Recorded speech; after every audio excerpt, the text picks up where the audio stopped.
الحمد لله وكفى وسلام على عباده الذين اصطفى أما بعد فأعوذ بالله من الشيطان الرجيم بسم الله الرحمن الرحيم استغفروا ربكم إنه كان غفارا صدق الله مولانا العظيم وقال رسول الله صلى الله تعالى عليه وسلم والله إني لا أستغفر الله وأتوب إليه في اليوم أكثر من 70 مرة أو كما قال عليه الصلاة والسلام اللهم صل على سيدنا ومولانا محمد وعلى آل سيدنا ومولانا محمد وبارك وسلم الله جل جلاله আমাদের সবাইকে maaf করে দেন আমিন আল্লাহ পাক আমাদের কামিল ইসলাম নসিব করেন আমিন জাহান্নামের আগুন থেকে বাঁচিয়ে আল্লাহ পাক আমাদের সবার জন্য জান্নাতুল ফেরদাউসের ফয়সালা করেন আমিন কোরআন কারীমের মধ্যে মহান আল্লাহ বলেন ইস্তাগফিরু রাব্বাকুম তোমরা তোমাদের রবের নিকটে ক্ষমা চাও মাফ চাও ইন্নাহু কানা গফফারা নিশ্চয়ই তিনি অতিশয় ক্ষমাশীল একদিকে আল্লাহ পাক ক্ষমা চাওয়ার জন্য বলতেছেন আর অন্যদিকে নিজের কথাই বলতেছেন যে ক্ষমা চাও তিনি অত্যন্ত ক্ষমাশীল তার মানে উদ্দেশ্য কি বান্দা যদি অনুতপ্ত হয় নিজের পাপ স্বীকার করে আল্লাহ পাকের কাছে ক্ষমা চায় আল্লাহ পাক অবশ্যই ক্ষমা করে দিবেন যতক্ষণ নিঃশ্বাস আছে আমাদের নাকে যতক্ষণ পশ্চিম দিকে সূর্য উদিত না হয় যেদিন পশ্চিম দিক থেকে সূর্য উদিত হবে সেই দিন আর তওবা কবুল করা হবে না এবং মৃত্যুর চিহ্ন ইন্নাল্লাহা ইয়াকবালু তাওবাতাল আবদি মা লাম ইগফির হাদিস শরীফের মধ্যে এসেছে গড় করা হালত অর্থাৎ মৃত্যুর চিহ্ন প্রকাশিত হওয়ার আগ পর্যন্ত আল্লাহ পাক তওবা কবুল করেন এরপরে আর তওবা কবুল করবেন না অথচ সে এখনো জীবিত সে এখনো সবাইকে দেখতেছে সবাইকে চিনি জানে কিন্তু হারাতে গড় করা চালু হয়ে গেছে তার সাখরাত চালু হয়ে গেল সে যদি পাপী হয় অপরাধী হয় যত দূর সে তাকাবে আযাবের ফেরেশতা দেখতে থাকবে কুৎসিত চেহারা এবং দুর্গন্ধযুক্ত পোশাক পরে এই আযাবের ফেরেশতারা এসে তাকে ঘেরাও করে রাখে এই পরিস্থিতি হওয়ার আগ পর্যন্ত আল্লাহ পাক তওবা কবুল করবেন এজন্য কেন আমরা পাপের উপরে থাকব আপনার কাছে সাবান আছে পানি আছে আপনার জামা ময়লা আপনি তো ময়লা জামা পরিধান করবেন না ময়লাযুক্ত জামা পরিধান করে সমাজে যাবেন না আপনার মান সম্মানের আঘাত এটা তো ময়লা জামা পরিধান করে ঘোরাফেরা যদি মান সম্মানের আঘাত হয়ে থাকে ময়লা অন্তর নিয়ে কিভাবে আমরা ঘোরাফেরা করি এবং আল্লাহ পাকের দরবারে দাঁড়াই এজন্য সব সময় আল্লাহ পাকের সাথে সম্পর্ক ভালো রাখা সুসম্পর্ক রাখা তওবার উপরে থাকা ইস্তেগফারের উপরে থাকা সব সময় তওবার উপরে থাকা ইস্তেগফারের উপরে থাকা যারা গাড়ি চালায় তারা তাদের সামনের গ্লাস পরিষ্কার রাখতে হয় না হলে দেখে না তো ময়লা হলো পানি ব্যবহারের সিস্টেম আছে পানি মারে ময়লা পরিষ্কার হয়ে যায় আবারও ময়লা হয় আবারও পানি মারে ঢাকা একটা একটা প্রাইভেট কার, একটা গাড়ি ঢাকা যাইতে যাইতে যদি 100 বারও ময়লা হয়, ড্রাইভার সাহেব 100 বারই সেটা পরিষ্কার করে। যদি কোনো কারণে 150 বার ময়লা হয়, তিনি 150 বার সেটা পরিষ্কার করতে বাধ্য থাকে। যদি 200 বারও পরিষ্কার হয়, অপরিষ্কার হয়, 200 বারে তিনি সেটা পরিষ্কার করেন। কারণ পরিষ্কার না থাকলে যে কোনো সময় অ্যাক্সিডেন্ট হয়ে যেতে পারে। আমাদের জীবনের অ্যাক্সিডেন্টও যে কোনো মুহূর্তে হয়ে যেতে পারে।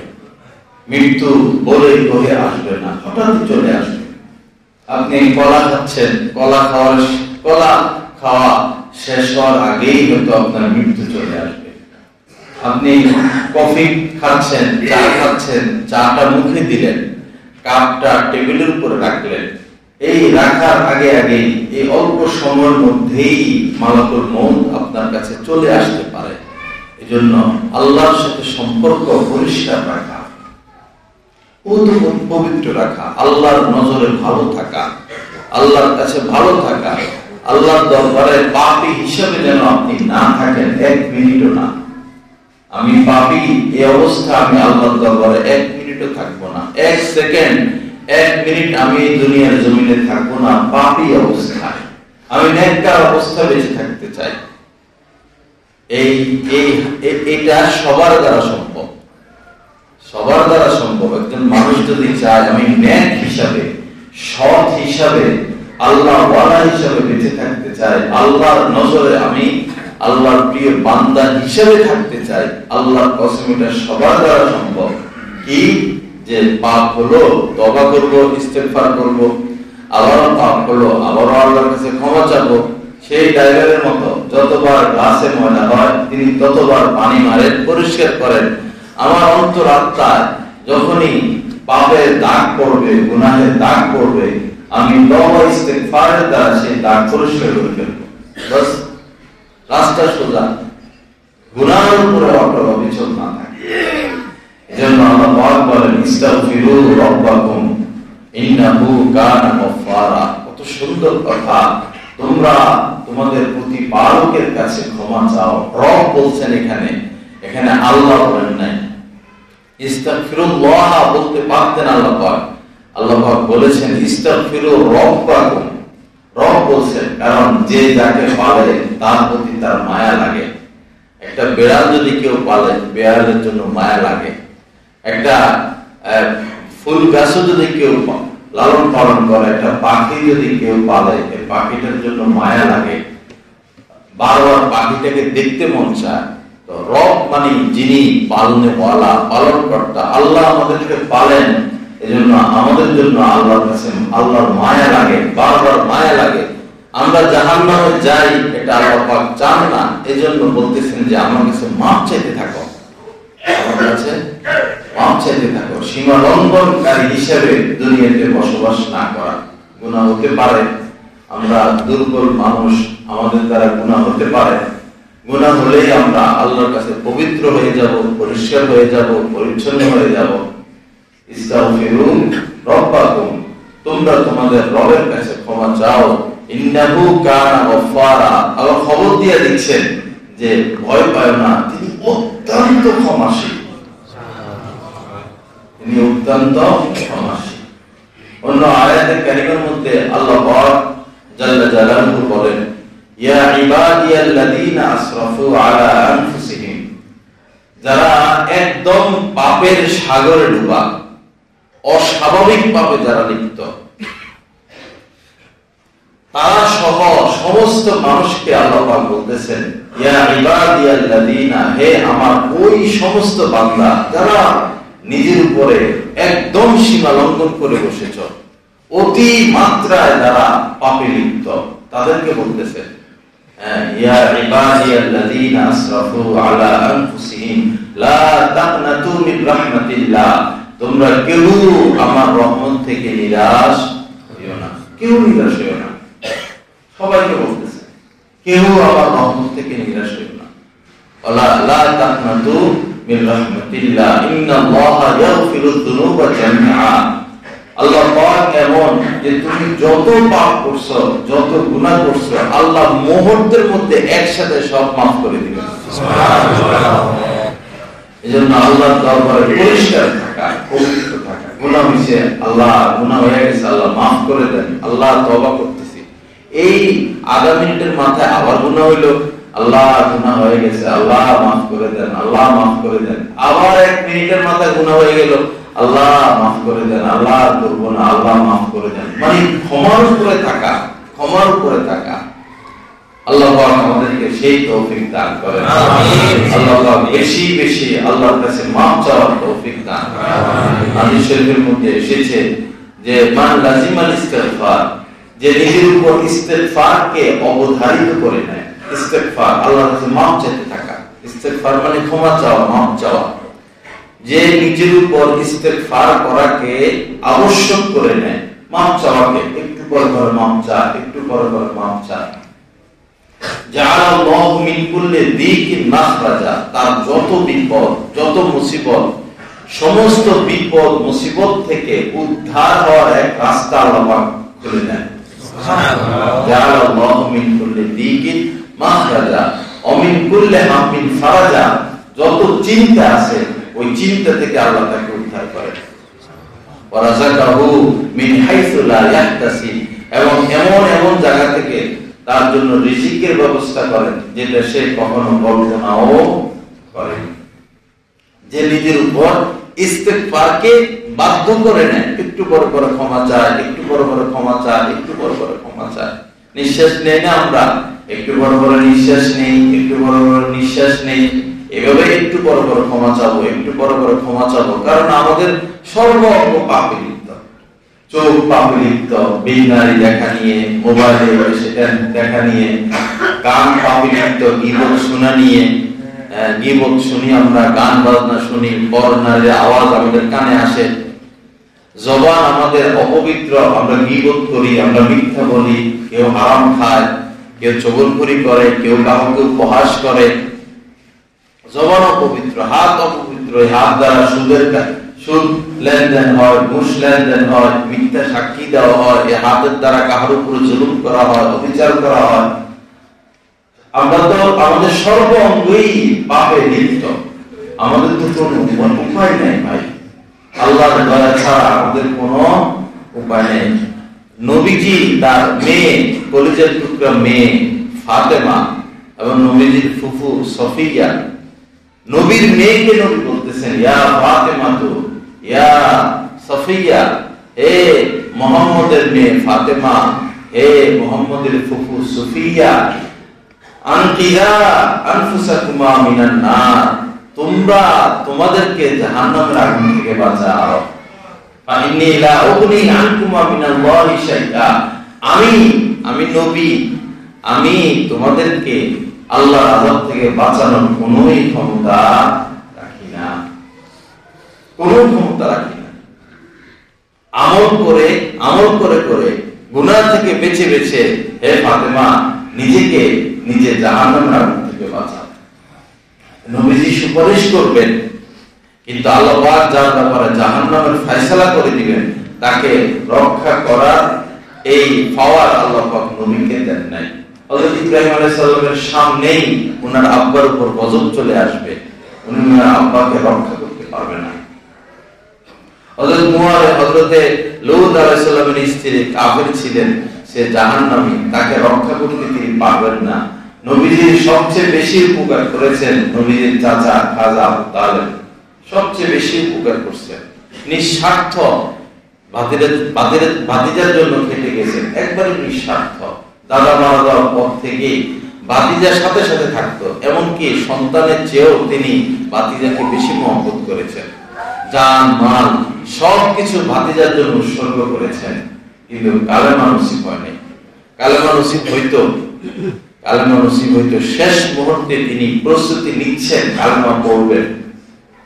নবীজি এতটুকু বলেছেন, চাচা আপনি মুহাম্মাদুর রাসূলুল্লাহ না বলেন, লা ইলাহা ইল্লাল্লাহ এতটুকু বলেন, আপনার নাজাতের জন্য আমি চেষ্টা করব, এতটুকু বলেন, লা ইলাহা ইল্লাল্লাহ। কিন্তু বিষয় হলো সঙ্গদোষে অঙ্গ নষ্ট। এই আশপাশ বসা ছিল আবু জাহেল, আবু লাহাব, এরা উতবা, শাইবা, এরা বসা ছিল। এরা তখন উপহার শুরু করলো যে সারা জীবন বাপ দাদার ধর্মের উপর থেকে এখন শেষ মুহূর্তে এসে ধর্মকে কলঙ্কিত করবা, আমাদেরকে কলঙ্কিত করবা, আমাদেরকে অপমানিত করবা, মানুষ বলবে যে সে শেষ মুহূর্তে এসে বাপ দাদার ধর্ম ত্যাগ করছে। এই কথাগুলো এরা বলা শুরু করছে। পরে সে বলছে আমি স্বেচ্ছায় জাহান্নামের আগুনকে গ্রহণ করলাম, এই বলে সে চলে গেল। সঙ্গ দোষে অঙ্গ নষ্ট। এই জন্য আল্লাহ পাক বলেছেন যে অকুনু মা'আস সাদিকিন, আজীবনের সবক আল্লাহ পাক দিয়েছেন যারা ওলি আল্লাহ, ভালো মানুষ, সৎ মানুষ, তাদের সাথে থাকো, তাদেরকে বন্ধু বানাও। ওয়ালা তুসাহিব ইল্লা মুমিনা, মুমিন ব্যতীত কাউকে বন্ধু রূপে গ্রহণ করো না। একজন মানুষ, তাকে যদি জিজ্ঞাসা করা হয় তুমি তো ভালো ছেলে ছিলা, তুমি কবে থেকে ধূমপান শুরু করলা, সে বলবে বন্ধু বান্ধব থেকে শিখেছে। তুমি তো ভালো ছেলে, তুমি চুরি করলা, চুরি শিখলা কার থেকে? বন্ধু বান্ধব থেকে। তুমি তো ভালো ছেলে ছিলা, তুমি দেখি এখন ডাকাত হয়ে গেলা, বন্ধু বান্ধবের ফান্দে পড়ে। যত খারাপ কাজ মানুষ শিখে, মানুষের মধ্যে যত খারাপ অভ্যাস আসে সব বন্ধু বান্ধব থেকে, বেশিরভাগ বন্ধু বান্ধব থেকে। অনুরূপ ভাবে একজন মানুষের মাঝে যত ভালো স্বভাব আসে, ভালো গুণ আসে, এটাও আসবে বন্ধু বান্ধব থেকে। এই জন্যই আল্লাহ পাক বলছেন যে আল্লাহ ওয়ালাদেরকে সাথী বানাও, আল্লাহ ওয়ালাদেরকে বন্ধু রূপে গ্রহণ করো। আল্লাহ পাক জাল্লা জালালুহু আমাদেরকে সহি বুঝ দান করেন। আবু তালেবের মতো যদি অবস্থা হয়ে গেল, খারাপ লোকদের সাথে আপনি নামাজ পড়েন না, তো আপনি তো নামাজিদের সাথে উঠা বসা করবেন, যেন আপনি নামাজি হয়ে যান। আপনি নামাজ পড়েন না, আপনি চলাফেরা করেন আরো খারাপ লোকদের সাথে, যারা নেশা করে, যারা নাস্তিক, আপনার কি অবস্থা হবে? যে নাস্তিক, তার সাথে 1 মিনিটের জন্য কথা না বলা, যে অবাধ্য সীমালঙ্ঘনকারী পাপী, তার সাথে আধা মিনিটের জন্য না বসা। আধা মিনিটে যদি পাপী লোকের সাথে আপনি বসে মিশেন, এই আধা মিনিটে আপনার ঈমানের ক্ষতি সে করে দিবে। নাস্তিক আধা মিনিট লাগবে না আপনার ঈমানকে শেষ করে দিবে। হযরত ওমর ইবনে আব্দুল আজিজ যখন রাহমাতুল্লাহ আলাইহি খলিফা নিযুক্ত হন, তো হাজ্জাজ ইবনে ইউসুফের জামানায় এক লোক গভর্নর ছিল, তাকে চাকরি থেকে সরাইয়া দেন। পরে ওই লোক বলল, হযরত আমি তো অল্প সময় হাজ্জাজের আমলে খলিফা ছিলাম, অল্প কিছুক্ষণ, অল্প কয়েক ঘন্টা বা কয়েক দিন, এরকম অল্প কিছুক্ষণ আমি তার জামানায় গভর্নরের দায়িত্ব। সে জানতে চাইছে আমাকে কেন সরাই দেওয়া হলো। তো বলা হলো তুমি হাজ্জাজের আমলের গভর্নর। পরে সে বলল আমি তো অল্প সময় গভর্নর ছিলাম তার আমলে। তখন ওমর ইবনে আব্দুল আজিজ রাহমাতুল্লাহ আলাইহি ঐতিহাসিক এক কথা বলেছেন, যেটা সারা জীবন আমাদের মনে রাখার মতো। তিনি বলেছেন, খারাপ হওয়ার জন্য খারাপ মানুষের অল্প সময়ের সংস্রবই যথেষ্ট। খারাপ হওয়ার জন্য, খারাপ বিবেচিত হওয়ার জন্য খারাপ মানুষের অল্প সময়ের সঙ্গই যথেষ্ট। এজন্য অল্প সময় খারাপ মানুষের সাথে না মিশা, লেনদেন করতে হবে, ব্যবসা বাণিজ্য করতে হবে, চলাফেরা করতে হবে, এটা চলাফেরার খাতিরে, এটা লেনদেনের খাতিরে। তাকে চা খাওয়াতে হবে, পাপী মানুষ, এটা লেনদেন ব্যবসা বাণিজ্যের খাতিরে। তার সাথে আমি অন্তর দিব না, তার সাথে মন মিশাবো না, তার সাথে গল্পে আমি জড়িত হয়ে যাব না। কারণ সঙ্গ এটা বড় মারাত্মক। পরমাণু বোমার মধ্যে এত শক্তি নাই সঙ্গ দোষে যত শক্তি। সঙ্গ দোষ যেমন সঙ্গ গুণে যত শক্তি। সঙ্গ বড় খারাপ জিনিস। আর সোহবাতু মুতাআসসিরাতুন, আরবিতে প্রবাদ আছে যে সোহবত, এই সংস্রব, এটা মারাত্মক প্রভাব বিস্তার করে মানুষের জীবনে, মারাত্মক প্রভাব বিস্তার করে।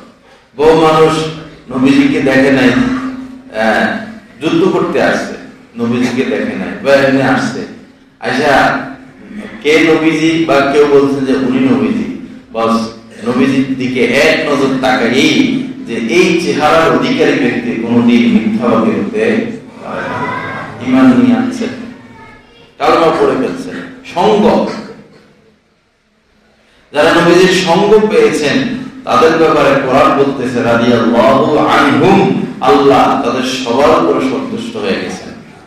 যারা নবীজির সঙ্গ পেয়েছেন, সোহবত পেয়েছেন, আর বড় বুজুর্গ ছিলেন, মহান বুজুর্গ ছিলেন হযরতে ওয়াইস কারনী, অনেক বড় বুজুর্গ।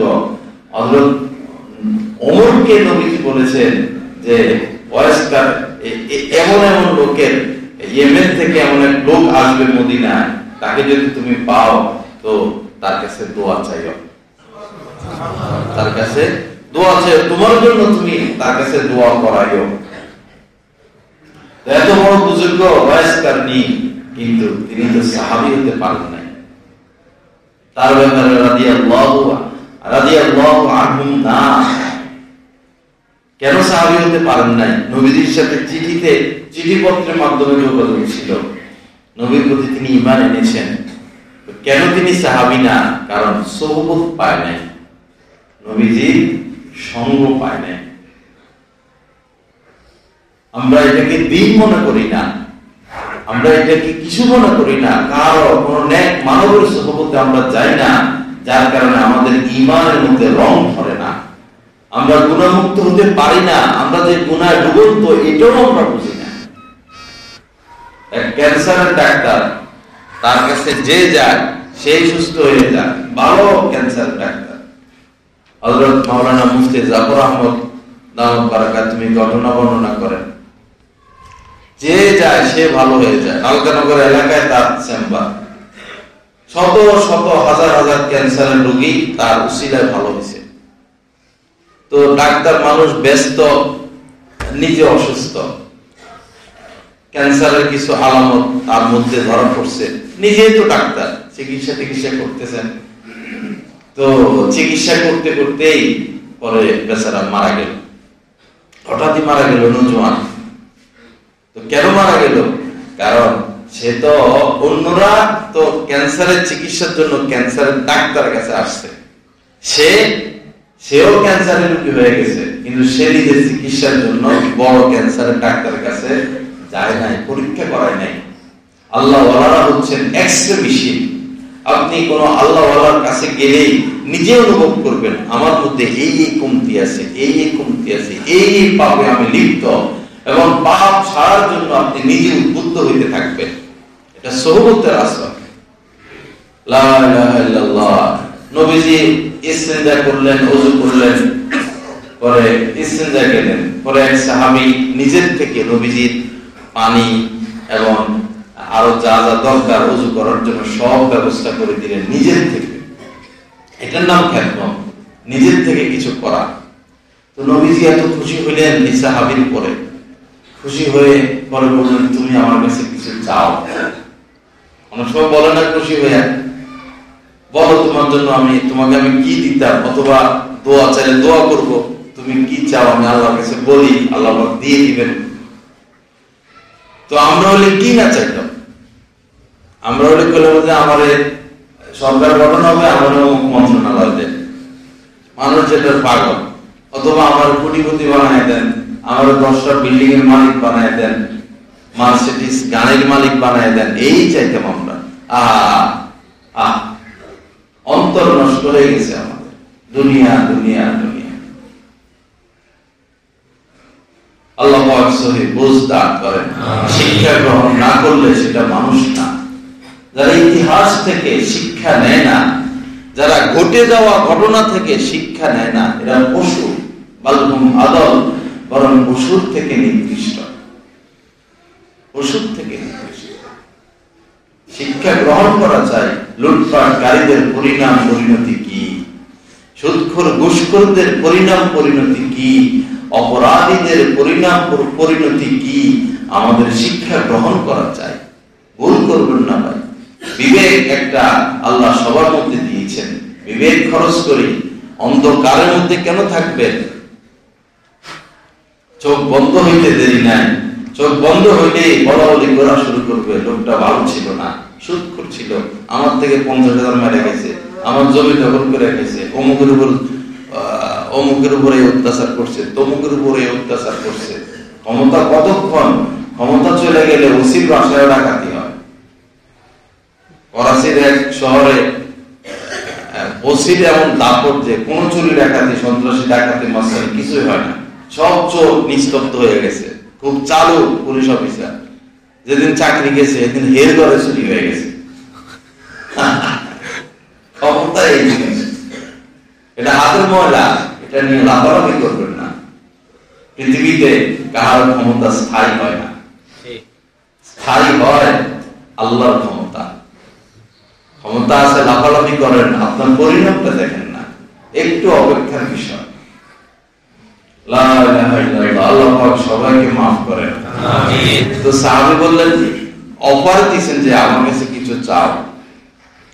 সাহাবী বললেন, সাহাবী হলো যে এখন তো রাসূলের কাছে আসা যাওয়া করতে পারি, এখন তো মন চাইলে রাসূলের কাছে ছুটে আসি, মন চাইলে রাসূলের সাথে বসি, রাসূলের সাথে সফর করি, বাড়ি থেকে এসে নবীজিকে একবার দেখে যাই।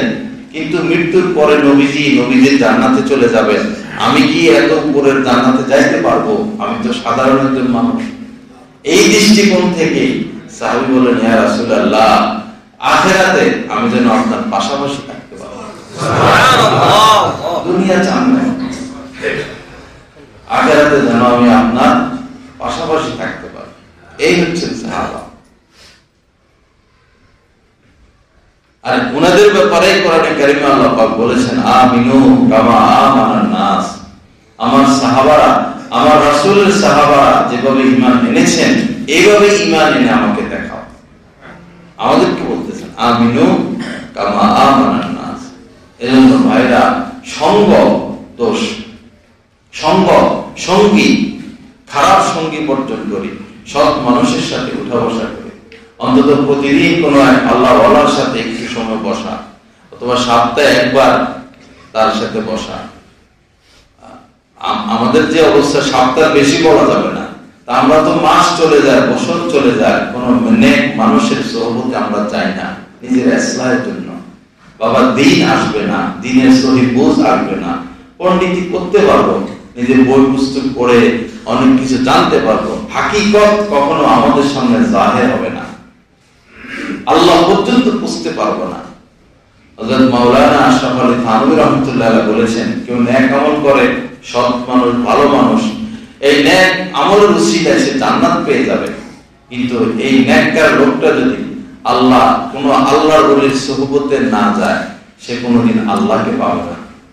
জান্নাতে চলে যাবে, কিন্তু সুহবতে না যাওয়ার কারণে সে আল্লাহকে পাবে না। আল্লাহকে পেতে হলে, আল্লাহর সান্নিধ্য পেতে হলে, আল্লাহ পাকের সাথে সংযোগ কায়েম করতে হলে, তাআল্লুক মা আল্লাহ হাসিল করতে হলে কোন আল্লাহওয়ালার সুহবত আবশ্যকীয়।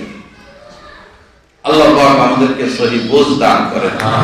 যাই হোক, বলতেছিলাম যে পাপ মুক্ত থাকা, গুনাহ মুক্ত থাকা, গুনাহ হলে তওবা, গুনাহ হলে ইস্তেগফার, গুনাহ হলে তওবা, গুনাহ হলে ইস্তেগফার। ভাববেন যে এতবার মাপ চাইলে আবারও পাপ এটা করি, আবারও মাপ চাই, আবারও পাপ এটা করি না। নবীজি এটাও বলে দিয়েছেন, মা আসাররা মান ইস্তাগফারা ওয়া ইন আদা ফিল ইয়াউমি আকতারা মিন ৭০ মাররা। ওই ব্যক্তি সীমা লঙ্ঘনকারী নয়, ওই ব্যক্তি সীমা লঙ্ঘনকারী নয় যে একই পাপ ৭০ বারের উপরে করে।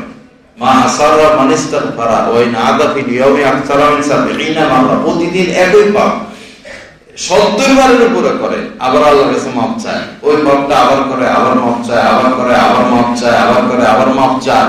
৭০ বারের উপরে যদি এরকম করে আর আল্লাহর কাছে মাপ চাইতে থাকে, নবীজি বলেন আল্লাহর দরবারে সে সীমা লঙ্ঘনকারী নয়। বরং সুসংবাদ আছে, যারা পাপ করার পরে মাপ চায়, পাপ করার পরে মাপ চায়, সুসংবাদ হইল ইন্নাল্লাহা ইউহিব্বুত তাওয়াবিন। আল্লাহ পাক যারা বারবার তওবা করে, কোরআনে কারিমে আল্লাহ পাক বলেছেন আল্লাহ তাদেরকে ভালোবাসেন, আল্লাহ তাদেরকে ভালোবাসেন। এজন্য দিলের আয়না পরিষ্কার রাখবো, দিলের আয়না পরিষ্কার রাখবো, আল্লাহর সাথে সম্পর্ক ভালো রাখবো, আল্লাহ যেন আমার উপর সন্তুষ্ট থাকেন। বস আল্লাহ পাক আমাদেরকে সেই তৌফিক দান করেন।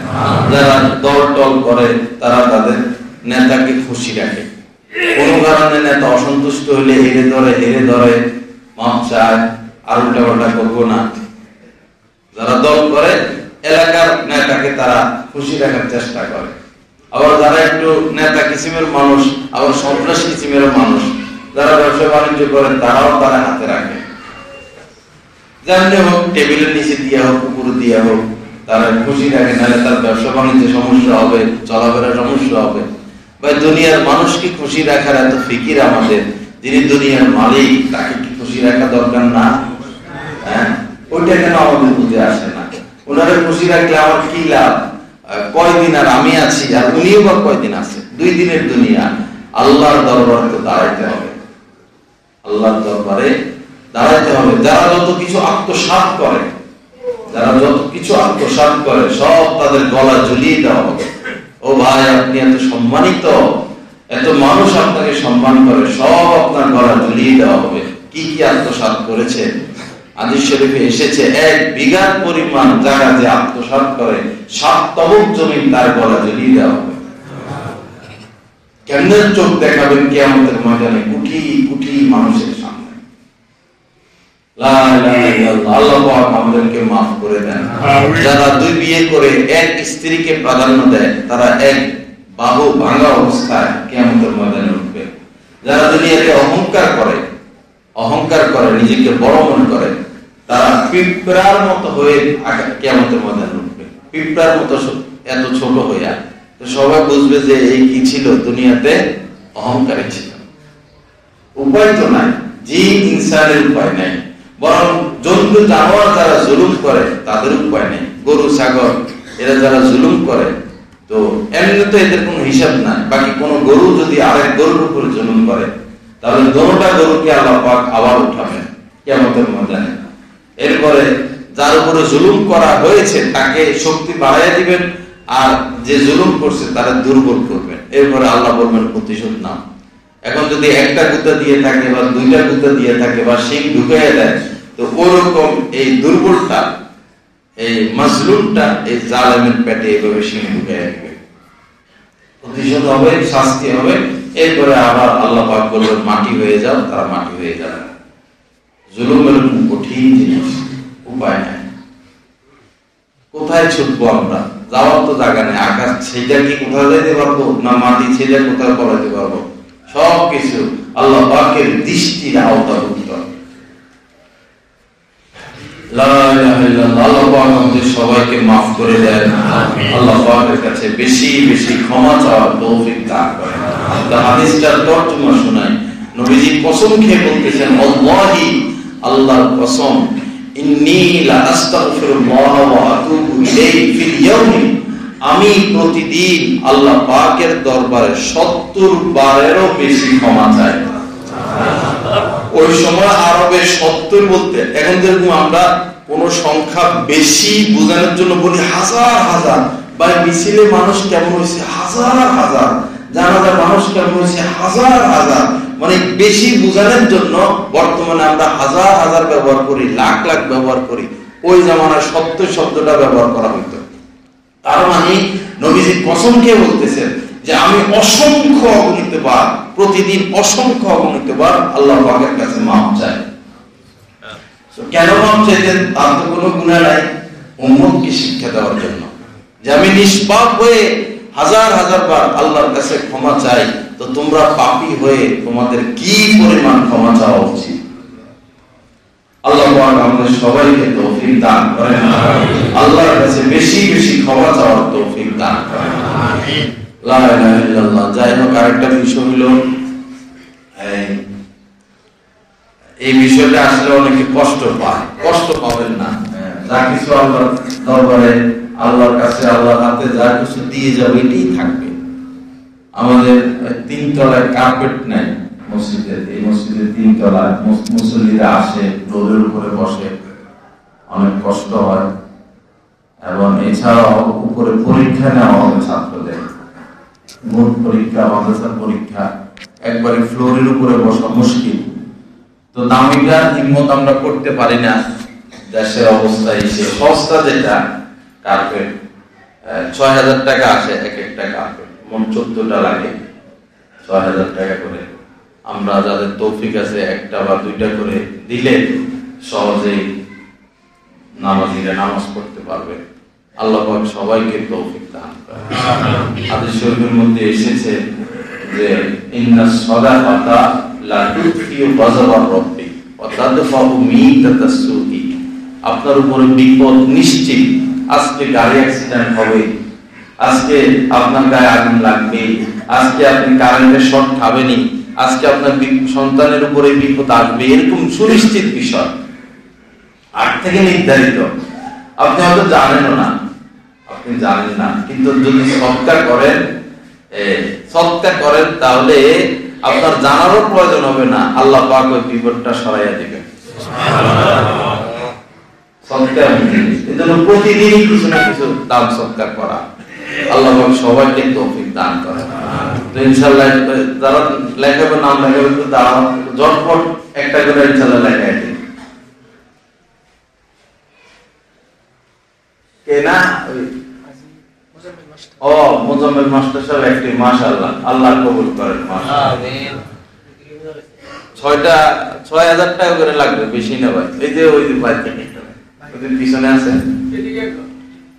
মাশাআল্লাহ, সবার নাম তো আমাদের বাইরে একটা এখানে নাম লেখা, এর পিছে দাঁড়াইছে কি জন্য? এই লেখাবে, মাশাআল্লাহ, আল্লাহ কবুল করেন। এই যে আমাদের গোলাম মোস্তফা একটা, তোমরা কই যায় দাঁড়াইছো?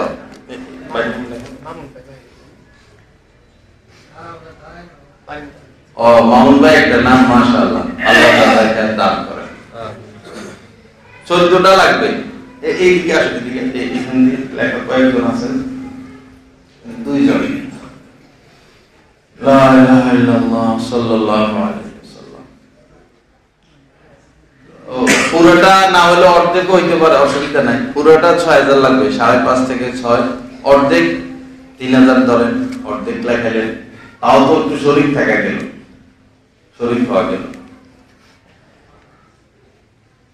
সাল্লাল্লাহু আলাইহি ওয়াসাল্লাম। আর কেউ নাই? 14টা হয় নাই তো এখনো, 6-7টা হবে হয়তো। হিম্মত করেন ইনশাআল্লাহ, অর্ধেক করে লেখান, পুরো না হলে। লা ইলাহা ইল্লাল্লাহ, দোয়া করি যেন হয়ে যায়। সাল্লাল্লাহু আলাইহি ওয়াসাল্লাম। জি, অর্ধেক মাশাআল্লাহ, অর্ধেক লেখা। আল্লাহ পাক হায়াতে বরকত দেন, মালে বরকত দেন, আল্লাহ পাক রিজিকে বরকত দেন, আল্লাহ পাক এই ওসিলায় সমস্ত বিপদ থেকে হেফাজত করেন। আমিন। হ্যাঁ, 3000 অর্ধেক, মাশাআল্লাহ।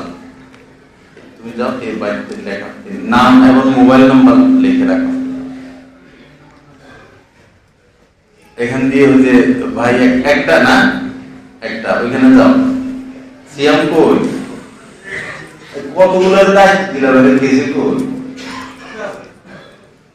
ওইখান থেকে বাইরে থেকে লেখা, এখান থেকে, মাশাআল্লাহ, এরকম বরকত হইতেছে।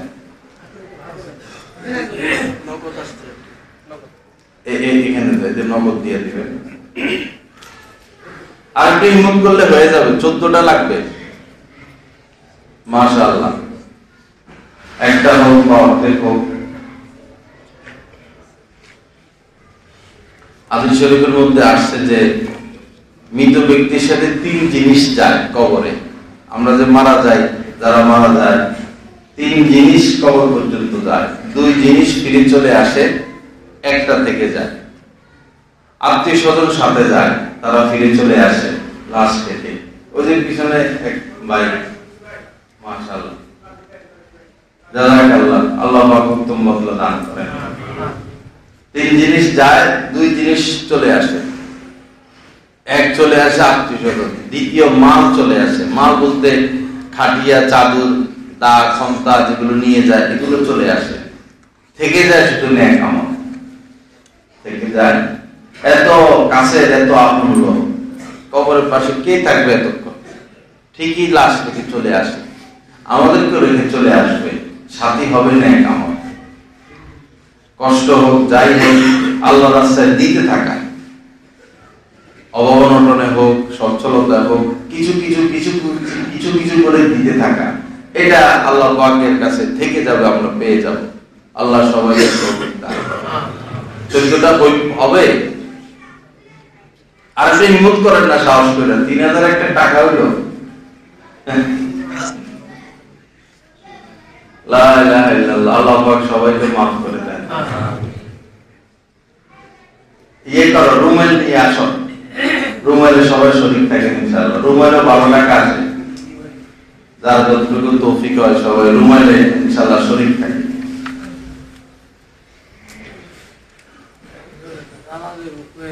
জানাজা আছে আমাদের তো।